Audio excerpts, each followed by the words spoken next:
we're undergoing a soft coup, and the idea is to create a whole new set of laws and ignore the existing human rights laws and other laws under the pretext of pandemic preparedness and the biosecurity agenda.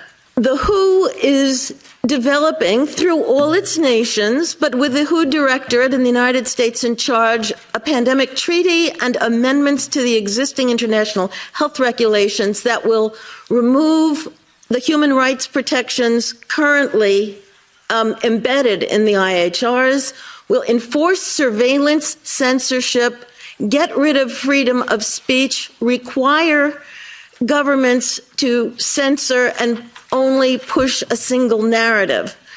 Also, we will be subject, if they can make this work, to vaccines developed in 100 days, which the organization CEPI is planning to do.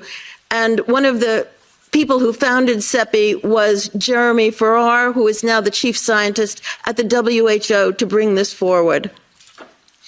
Other things that the amendments do is to bind the states so they're no longer recommendations but enforceable edicts, provide a liability shield, get rid of intellectual property rights, move supplies from one country to another, enforce digital passports, and the Director General of WHO can demand that a pandemic or a potential pandemic exists. He can just declare it with no standards, and then countries around the world will have to obey. Also, the WHO will tell you what drugs you can and can't use in your nation once a pandemic is declared. Obviously, the budget will increase. One Health is another part of this.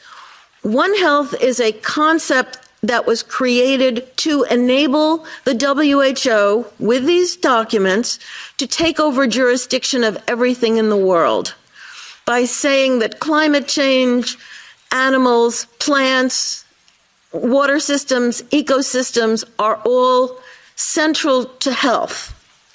Also embedded in this concept is a peculiar notion that humans are no longer of greater value than animals.